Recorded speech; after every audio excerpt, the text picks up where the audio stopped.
ICT division Agargaon থেকে আমি M A Rashid আমন্ত্রণ জানাচ্ছি তথ্য যোগাযোগ প্রযুক্তি ভিত্তিক অনুষ্ঠান আজকের ভিশনে। এই অনুষ্ঠানের মাধ্যমে তথ্য যোগাযোগ প্রযুক্তির বিভিন্ন বিষয়সমূহকে সর্বস্তরের জনগণের মাঝে ছড়িয়ে দিয়ে একটি উদ্ভাবনীমূলক প্রযুক্তি নির্ভর জ্ঞানভিত্তিক সমাজ বিনির্মাণে অবদান রাখাই আমাদের লক্ষ্য। আমাদের এবারের বিষয় আইসিটি ইনোভেশন ফান্ড। দর্শক, আসুন আমরা দেখি একটি উদ্ভাবনীমূলক জ্ঞানভিত্তিক প্রযুক্তি নির্ভর সমাজ বিনির্মাণে আইসিটি ইনোভেশন ফান্ড কী ভূমিকা রাখছে।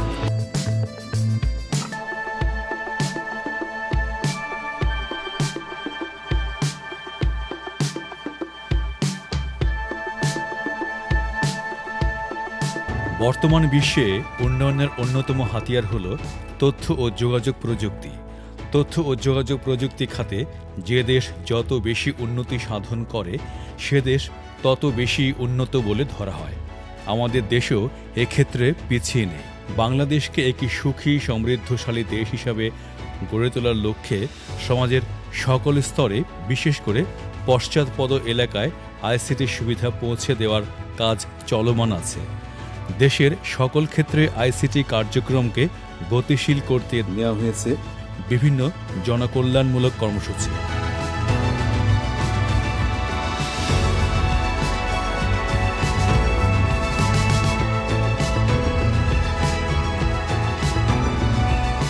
সকল সেবা জনগণের দোরগোড়ায় পৌঁছে দেয়া, শিক্ষার মান উন্নত করা এবং কর্মসংস্থানের সুযোগ বৃদ্ধি করা সহ নানামুখী পদক্ষেপ গ্রহণ করেছে সরকার। তথ্য ও যোগাযোগ প্রযুক্তি খাতের অমিত সম্ভাবনাকে কাজে লাগানোর জন্য আইসিটি ডিভিশন চালু করেছে আইসিটি ইনোভেশন ফান্ড। দেশের আইসিটি খাতে গবেষণা ও শিক্ষায় প্রণোদনা প্রদান করার লক্ষ্যে সরকার চালু করেছে ফেলোশিপ ও বৃত্তি প্রদান কার্যক্রম।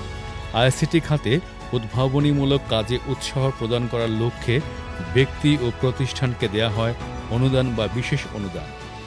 তথ্য ও যোগাযোগ প্রযুক্তি ব্যবহারের মাধ্যমে দেশের শিক্ষা, স্বাস্থ্য, কৃষি, বাণিজ্য, অর্থনীতি, নারী ও শিশু উন্নয়ন, দারিদ্র্য বিমোচন, আর্থসামাজিক উন্নয়নে অবদান রাখতে সক্ষম এমন প্রকল্পের ব্যক্তি বা প্রতিষ্ঠানকে বিশেষ অনুদান প্রদান করা হয়। আমি কওমি মাদ্রাসার ছাত্র। কওমি মাদ্রাসা ছাত্র যারা আছে তারা কি শুধু মাদ্রাসা মসজিদের উপরে থাকবে নাকি অন্য কিছু করারও তাদের কোনো সুযোগ রয়েছে? এজন্য আমি মসজিদ মাদ্রাসার উপর নির্ভরশীল না হয়ে আমি কম্পিউটারের বিভিন্ন কোর্স করা শুরু করলাম। 2015 সাল থেকে আমি কম্পিউটার বিষয়ে প্রশিক্ষণ নেই এবং 2017 সালে আইসিটি ডিভিশন থেকে একটি কোর্স করেছিলাম, নামটা ছিল এলআইসিটি কোর্স। ওই কোর্সের মাধ্যমে আমি ফ্রিল্যান্সিংয়ের উপর প্রশিক্ষণ নেই। তো 2018 সাল থেকে আলহামদুলিল্লাহ আমি ফ্রিল্যান্সিং বিষয়ে এ পর্যন্ত আমি সফলতার সাথে ফ্রিল্যান্সিং করছি। তো 2019 সালে আমার মনে হলো যে ফ্রিল্যান্সিং একটি বিকাশমান একটি জায়গা, এই সেক্টর থেকে অনেক ইনকাম করা সম্ভব এবং এখানে অনেক কর্মসংস্থান ব্যবস্থা করা সম্ভব। তখন আমি একটা উদ্যোগ নিলাম, আইটি টাচ ইন কওমি মাদ্রাসা। এই উদ্যোগের মাধ্যমে শেরপুর জেলা এবং দেশের বিভিন্ন জেলা থেকে অনেক গরিব শিক্ষার্থীদেরকে আমি সম্পূর্ণ বিনামূল্যে প্রশিক্ষণ দেই এবং তারা প্রশিক্ষণটা গ্রহণ করে বিভিন্ন কর্মসংস্থানের ব্যবস্থা করছে, ফ্রিল্যান্সিং করছে। তো আমার কাছে মনে হলো যে কওমি মাদ্রাসা ছাত্রদের নিয়ে যেভাবে কাজ করছি, এখানে যদি পৃষ্ঠপোষকতা করা হয় তাহলে বাংলাদেশে কওমি মাদ্রাসা ছাত্রদের দ্বারা নতুন একটি দ্বার উন্মোচন হবে।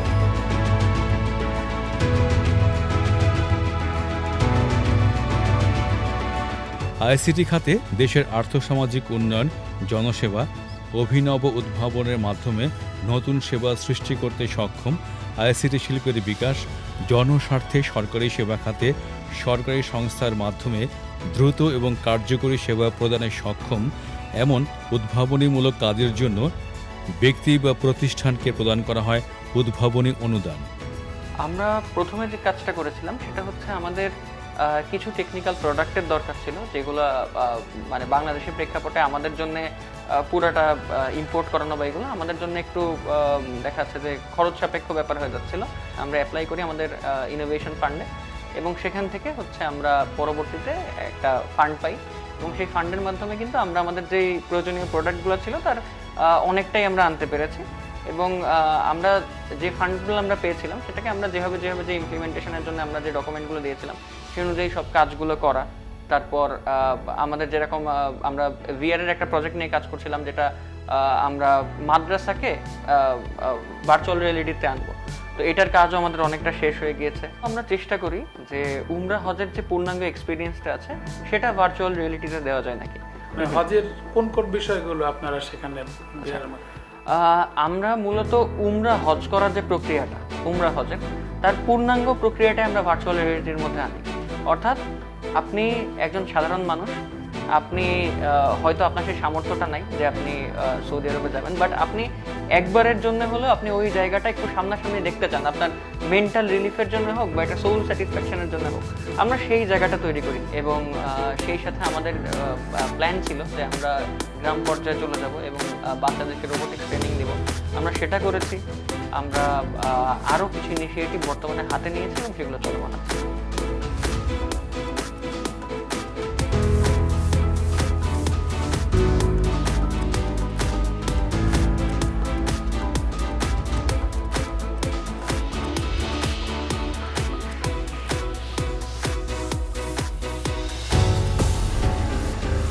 মেস ম্যানেজমেন্ট সফটওয়্যারের মাধ্যমে আপনারা কি সুবিধা পাচ্ছেন?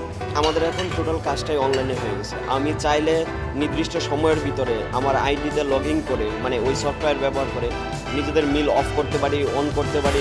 আমরা আমাদের হিসাবটা দেখতে পারি যে আজকে কত টাকার বাজার হচ্ছে বা আগামীকাল কত টাকার বাজার হইতেছে। এই সব ক্যালকুলেশন আমরা এখন সবার কাছে দৃশ্যমান। আর প্রথমত বলতে গেলে আমরা আগে যে মিল চার্জটা জমা দিতাম, এটা এখন আমরা অনলাইনের মাধ্যমে সহজেই হ্যাসেল ছাড়াই জমা দিতে পারছি। এবং এরপরে মিল চার্জ আমরা যদি কখনো অফ রাখি সেক্ষেত্রে আমাদের একটা টাকা এক্সট্রা জমা থেকে যায়। ওটা যখন আমরা আগে পেতে চাইতাম তখন দেখা যায় অনেক ঝামেলার সম্মুখীন হতাম কিংবা অনেক সময় পেতাম না, কিন্তু এখন সেটা কিন্তু আমাদের পরের মাসের সাথে অ্যাডজাস্ট হয়ে যাচ্ছে। তো সেক্ষেত্রে আমরা এটা একটা সুবিধা পাচ্ছি। তারপর হিসাব নিকাশের ক্ষেত্রেও একটা সুবিধা পাচ্ছি, কারণ এখন হিসাব নিকাশের ক্ষেত্রে আগে তো অনেক বেশি স্বচ্ছতা ক্রিয়েট হয়েছে। সেই ক্ষেত্রে অবশ্যই আমরা বলতে পারি আমাদের স্মার্ট ডাইনিং দ্বারা অনেক বেশি উপকৃত হচ্ছি। তারপরে আমি যেটা বলবো সেটা হচ্ছে যে মিল অন অফের ব্যাপারটা যেটা আগে এরকম হতো যে হচ্ছে আমরা মিল অফ করার জন্য ডাইনিংয়ে এসে ম্যানেজারকে বলতে হতো যে আমাদের মিলটা অফ করে দেন কিংবা অন করে দেন, কিন্তু এখন আমরা কিন্তু একটা ক্লিকের মাধ্যমে অন কিংবা অফ করতে পারতেছি। জানতে পেরেছি যে আপনি স্মার্ট মেস ম্যানেজমেন্ট সফটওয়্যারটা ডেভেলপ করেছেন, তো এটা কিভাবে করলেন? তো প্রথমে এই আইডিয়াটা আসলে মমিন স্যারের কাছ থেকে আমরা পাই। এরপর আমরা মমিন স্যারকে একটা প্রস্তাব দিই যে আমরা এটা আসলে ডেভেলপ করব। আমরা কয়েকজন মিলে, এরপর স্যার এটা অ্যাকসেপ্ট করে, ঠিক আছে এটা একটা ভালো উদ্যোগ। এরপর আমরা আসলে এটা কাজ শুরু করি। ইন দ্যাট টাইম আমরা আইসিটি ডিভিশনে ইনোভেশন ফান্ড দেওয়া হয়, এই বিষয়টা আমরা জানতে পারি। এরপর আমরা ওইখানে অ্যাপ্লিকেশন করি, আমাদের ওইখানে ভাইভা হয়। ভাইভার পর আমাদের এই ইনোভেশন ফান্ডের জন্য আমাদের এই প্রকল্পটি অ্যাকসেপ্ট করা হয়। আমি আগে একাই সফটওয়্যার ডেভেলপ করতাম, একাই আসলে সফটওয়্যার ডেভেলপ করা আমার জন্য খুব টাফ হয়ে যেত। ইনোভেশন ফান্ড পাওয়ার পরেই আমি আরও কয়েকজন ডেভেলপারকে নিয়োগ দিই এবং খুব সফটওয়্যার লাইফ সাইকেল অনুযায়ী সফটওয়্যারটা ডেভেলপ করতে সক্ষম হয়। কয়টা হলে চলছে? আমাদের 6টা হলে চলতেছে। কোন কোন হলে? ফজলুল হক মুসলিম হল, শহীদুল্লাহ হল, ওমর একুশে হল, সূর্য সেন হল, জসিমউদ্দিন হল, বিজয় 71 হলে।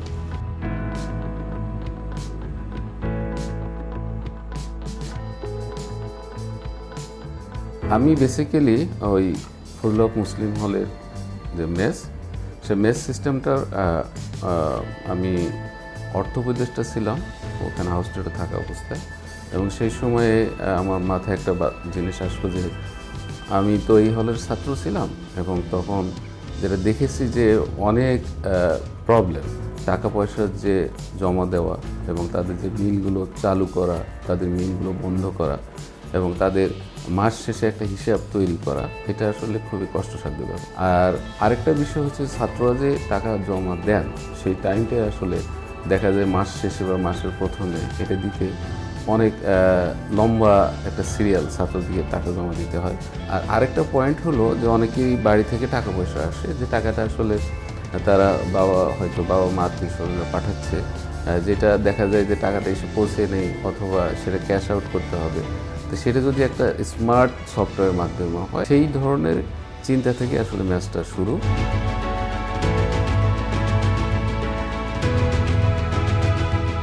আমার গবেষণা কাজের মূলত টাইটেল বা শিরোনাম ছিল গ্রিন প্যারালাল কম্পিউটিং। তো এটার আসলে দুটো অংশ। প্রথম অংশ হচ্ছে গ্রিন, দ্বিতীয় অংশ হচ্ছে প্যারালাল কম্পিউটিং। তো মুখ্য ফোকাস আসলে প্যারালাল কম্পিউটিং, সেটাকে গ্রিডিং করা ছিল এটার টার্গেট। তো প্যারালাল কম্পিউটিং জিনিসটা কি, একসাথে অনেকগুলো কম্পিউটিং নোড যখন হিউজ প্রসেসিং পাওয়ার নিয়ে কম্পিউটিংটা পারফর্ম করে, সেটাকে আমরা নর্মালি প্যারালাল কম্পিউটিং বলি। যেমন ধরেন ট্রাফিক সিমুলেশন বা ওয়েদার ফোরকাস্টিং বা বিভিন্ন ধরনের অ্যানালিটিক্স, এইসব জায়গাতে আসলে এই ধরনের হিউজ অ্যামাউন্ট অফ কম্পিউটিং পাওয়ার ছাড়া আমরা কাজ সম্পূর্ণই করতে পারি না। তো এই ধরনের ইনফ্রাস্ট্রাকচারগুলো সাধারণত ওয়ার্ল্ডের সব জায়গাতে দেখা যায় প্রচুর পরিমাণে এনার্জি কনজিউম করে, যার ফলশ্রুতিতে এর বেশ ভালো ধরনের কার্বন ফুটপ্রিন্টও কিন্তু আমরা এনভায়রনমেন্টে দেখতে পাই। সুতরাং এর একটা কস্ট পার্সপেক্টিভ যেমন আছে, এনভায়রনমেন্টাল পার্সপেক্টিভও আছে। এই জন্য ওয়ার্ল্ডে রিসেন্ট টাইমসে বা রিসেন্ট ইয়ার্সে আমরা দেখেছি যে এই এনার্জি কনজামশনটাকে কীভাবে কমানো যায় তার উপরে বিভিন্ন ধরনের গবেষণা কার্যক্রম পরিচালিত হয়। তার ভিতরে মেজরিটি আমরা যেটা দেখতাম সেটা হচ্ছে কম্পিউটিং যে নোড, ফর এক্সাম্পল কম্পিউটার বা যেই নোডগুলো বা যে ডিভাইসগুলো কম্পিউটিংয়ের কাজ করছে তাদের এনার্জি কীভাবে কমানো যায়। কিন্তু রিসেন্ট টাইমসে দেখা গেছে শুধু তারাই না, তাদের সাথে তাদেরকে কুল করার জন্য যে কুলিং ডিভাইস যেমন এয়ার কুলার বা এয়ার কন্ডিশনার, তারাও বেশ ভালো পরিমাণে এনার্জি আসলে কনজিউম করে। তো আমাদের কাজের উদ্দেশ্য ছিল শুধু কম্পিউটিং নোড না, কম্পিউটিং নোড এবং কুলিং ডিভাইস একসাথে যৌথভাবে কিভাবে কম এনার্জিতে পুরো কার্য সমাধা করতে পারে তার উপরে গবেষণা কার্যক্রম পরিচালনা করা। এবং এখানে আমরা বিভিন্নভাবে দেখেছি আসলে মেশিন লার্নিং এবং অন্যান্য অত্যাধুনিক টেকনোলজি ইউজ করে কীভাবে এনার্জি কনজামশনটাকে 30% এরভাবে কমিয়ে ফেলা যায়। এবং আমাদের ডিপার্টমেন্টের বিভিন্ন স্টুডেন্ট, পোস্ট গ্র্যাজুয়েট এবং আন্ডার গ্র্যাজুয়েট স্টুডেন্টরা এখানে কন্ট্রিবিউট করেছে এবং রিসেন্ট টাইমসে এখান থেকে একাধিক জার্নাল পাবলিকেশনও হয়েছে।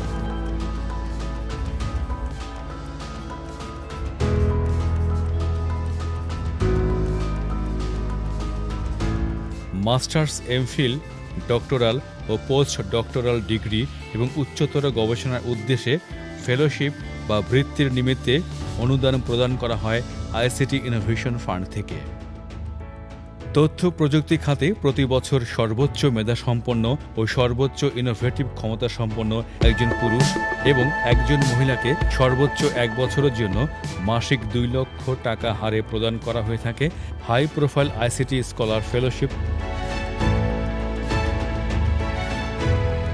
তথ্য প্রযুক্তি খাতের উন্নয়নে তথ্য প্রযুক্তি ভিত্তিক মানব সম্পদ তৈরিতে উৎসাহ দান, উচ্চশিক্ষা অর্জনে উৎসাহ দান, গবেষণা কাজে উৎসাহ দান, গবেষণালব্ধ জ্ঞান ও অভিজ্ঞতা দেশের সার্বিক উন্নয়ন কর্মকাণ্ডে এবং জনসেবায় ব্যবহার ও প্রচার করা, দারিদ্র্য বিমোচন, কর্মসংস্থান সৃষ্টি, জনসচেতনতা তৈরি ও যে কোনো বিষয়ে প্রণোদনা প্রদান আইসিটি ইনোভেশন ফান্ড গঠনের মূল লক্ষ্য।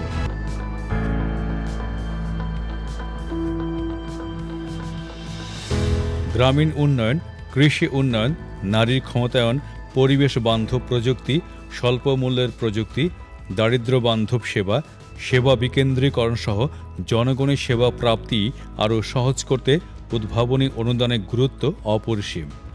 দেশের উন্নয়নে সরকারি, বেসরকারি ও ব্যক্তি পর্যায়ের ইনোভেশন প্রচেষ্টায় সহায়তা প্রদান করতে এবং বিদ্যমান ক্ষুদ্র এবং মধ্যম পর্যায়ের উদ্যোগসমূহে উৎসাহ প্রদান করতে গুরুত্বপূর্ণ ভূমিকা রাখছে ICT innovation fund. Resource mobilisation, যে কোনো ইনোভেশনের জন্য ইনোভেটরদের রিসার্চ, প্রোটোটাইপ ডেভেলপমেন্ট এবং তাদের আইডিয়া আলটিমেটলি মার্কেটে আনতে হয় এবং এই জন্য কিছু ফান্ড দরকার। সে ফান্ডটা লোন আকারে হতে পারে, অনুদান হিসেবে হতে পারে, সেটা অনেক সহায়ক হয়। 2 নম্বরে রিস্ক মিটিগেশন, বিশেষ করে ইনোভেশন এমন একটা এরিয়া যে সবগুলো যে সাকসেস আসবে এটা না, সেখানে ফেলও হতে পারে। কিন্তু এই জন্য যদি আসলে নিজে ফান্ড না থাকে, ইনোভেটর তার নিজস্ব ফান্ড দিয়ে সেটা যদি করতে যায় এবং এরূপ যদি বিপদ হয়, আলটিমেটলি দেখা যাবে যে সেটা উনি আর আগাতে পারছেন না। আরেকটা হচ্ছে যে support for research and development. তো ইনোভেটরদের রিসার্চ অ্যান্ড ডেভেলপমেন্টের জন্য আসলে সাপোর্ট দেওয়া দরকার, কারণ এটা তো একটু আগে যেটা বললাম, রিসার্চ অলওয়েজ কিছু হলেও লিটল বিট আনসার্টেন, তো এইটার জন্য দরকার। আরেকটা বিশেষ করে যখন আপনার কোনো ইনোভেশন হয়ে যায়, সেটা কমার্শিয়ালাইজেশন বা স্কেল আপ করার জন্য আমার ফান্ড দরকার।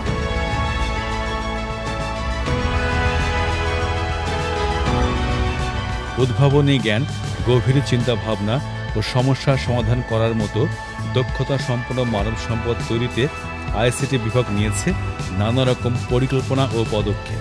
সময়োপযোগী এসব পদক্ষেপ নেওয়ার ফলে স্টার্টআপ ইকোসিস্টেম ও উদ্ভাবনী সংস্কৃতি গড়ে ওঠার মধ্য দিয়ে চতুর্থ শিল্প বিপ্লবের চ্যালেঞ্জ মোকাবিলার পাশাপাশি শত সম্ভাবনার দ্বার উন্মোচিত হয়েছে। তথ্য ও যোগাযোগ প্রযুক্তি খাতে গবেষণার জন্য ফেলোশিপ ও বৃত্তি প্রদান এবং উদ্ভাবনীমূলক কাজের জন্য ICT innovation fund smart Bangladesh বিনির্মাণের পথকে আরও সহজ করতে সক্ষম হবে। অনুদানের মাধ্যমে আজকের উদ্ভাবকরাই দেশের অর্থনীতিতে গুরুত্বপূর্ণ ভূমিকা রাখবে। উদ্ভাবনের প্রতিকূলতা দূর করার মধ্য দিয়ে সুনিশ্চিত হবে প্রকল্পের মূল লক্ষ্য। দেশ এগিয়ে যাবে জ্ঞানভিত্তিক উদ্ভাবনীমূলক প্রযুক্তি নির্ভর অগ্রগতির দিকে। দেশ হবে আর্থিকভাবে সচ্ছল ও সমৃদ্ধশালী, আর আমরা পাব গর্বিত বাংলাদেশ।